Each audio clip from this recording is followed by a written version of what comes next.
A crash in Idaho killed 3 men from northern Colorado, including 2 Larimer County deputies. Thanks for watching. I'm Kim Christensen. I'm Alexandra Lewis. The driver accused of causing the crash is from Colorado Springs. Investigators say she tried to get around a semi in a no-pass zone when she hit the men on motorcycles head-on. 9 News reporter Janelle Finch shares how the Larimer County Sheriff's Office is mourning.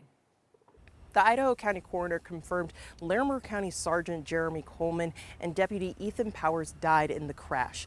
The coroner also confirms Nathan McCormick was killed. Coleman was from Berthoud, Powers from Timnath, and McCormick from Loveland.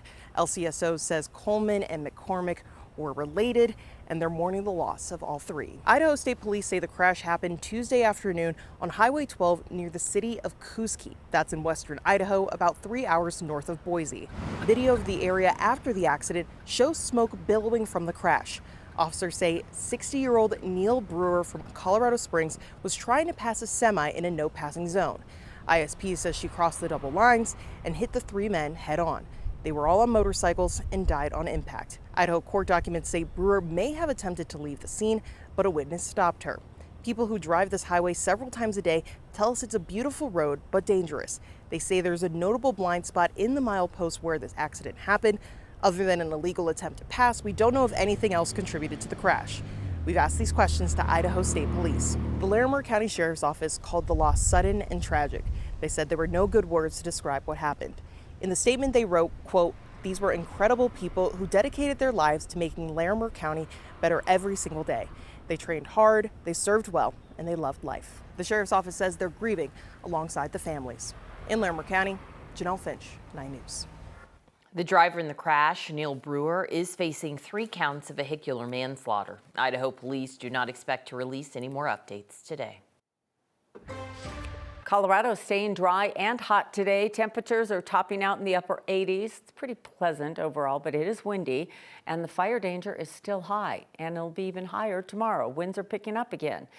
Kathy, it's just something that seems like a cycle right now we're in this week. It is. It seems early in the season to be talking about this day after day. It is still technically spring, but yes, wind, warmth, fire weather warnings, all part of our forecast. And really that has been the case over the past few weeks and months. Outside right now, a little bit of haze out there. We have an air quality alert in effect through 4 o'clock tomorrow. So those in the sensitive groups, just be mindful of that. Temperatures cooler in the 80s today with that weak front coming in this morning. Humidity values up just a bit along the front range, but so is the wind now coming in out of the south and a bit gusty at times, especially over elevated terrain. We have a red flag warning in effect for areas like Chaffee County, the Arkansas River Valley, Buena Vista, Salida, this until 7 o'clock tonight. But that's the only area of the state, which is an improvement considering half the state was under fire weather warnings yesterday. Severe thunderstorms east of Colorado through Wichita. That's the area we'll be tracking tonight for storms that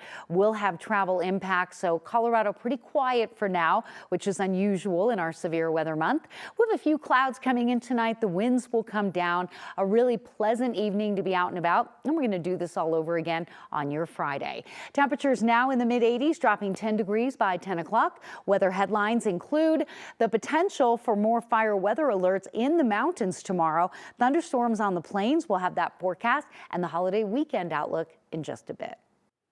Thanks, Kathy. Prosecutors are moving to dismiss an arson charge against a man accused of starting a fire in Larimer County in 2024. 50-year-old Jason Hobby is accused of starting the Alexander Mountain Fire in July of 2024. That fire burned more than 9,500 acres, nearly 15 square miles.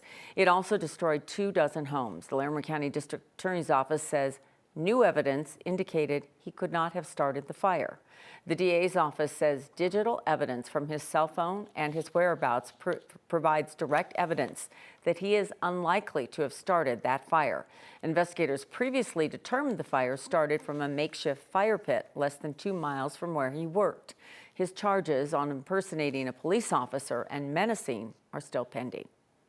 Bit of a scare for passengers on board a plane at DIA. The WestJet flight from Denver to Calgary stopped on the runway after the plane blew its tires before it could take off this afternoon. According to WestJet, everybody deplaned safely. The passengers were evacuated using stairs, not the emergency slides, and they were bused back to DIA. It's still unclear how many people were on board. The airline is now working to get them onto another flight. New at 5, 182 people are out of a job with the Poudre School District. A spokesperson for the district says 110 licensed staff in the probationary phase of their teaching positions were not renewed, and 72 classified staff had their positions eliminated for the next school year. The layoffs to the district are painful but not unexpected. Back in February, Poudre School Board voted unanimously to approve a reduction in force, and this paved the way for layoffs after the superintendent warned budget shortfalls for the coming year would be more serious than initially expected. A spokesperson for PSD says the cuts go farther than the 182 out of a job. People who quit or resigned won't have their jobs backfilled. Today marks 10 years since a Marine veteran was murdered while working security at an Aurora dispensary, yet there's still no answers in the case. On this day in 2016, 24-year-old Travis Mason was shot and killed at Greenheart Dispensary near East Quincy Avenue and the South Reservoir Road. He was a father of 3. He dreamed of a career in law enforcement. Back in 2019, Aurora police released these photos of the suspects taken from surveillance. Jefferson County health leaders are warning the public about a potential rabies exposure. The report comes after several people picked up or touched an injured bat near the Evergreen Lake trailhead on Sunday afternoon. Animal control officers were unable to find the bat and could determine whether it had rabies.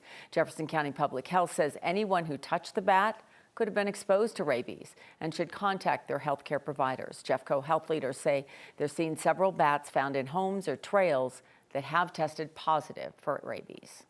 A man is recovering after being rescued from a trench over the weekend. And West Metro Fire Rescue says the situation could have been worse. Crews initially were called out about a man stuck in a well. Lieutenant Ed Gaffrey with West Metro led the rescue. He says a well would have been worse, because they typically run deeper, right? Luckily, what they found was a 15 to 20 foot trench. The man wasn't injured, but was hypothermic. He may have been down there for as long as 24 hours. Gaffrey says it was a fortuitous situation for them and the victim, thanks in part to their preparation. These are very low frequency, high risk events. We call them high risk because usually the risk to both the victim and the rescuers can be significant. Fortunately, we don't run a lot of trench and or confined space calls like this.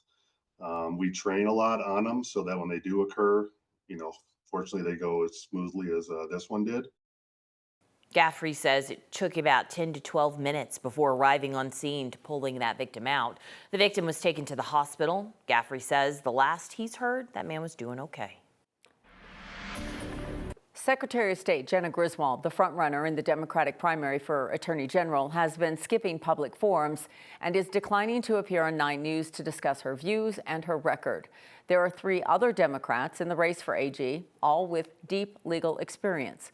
Workers' rights attorney David Seligman is Colorado's attorney, wants to be Colorado's attorney. He should help level the playing field for everyday people. He says both the Trump administration and Governor Polis's administration is in defense of immigrants. Seligman is a long list of progressive priorities.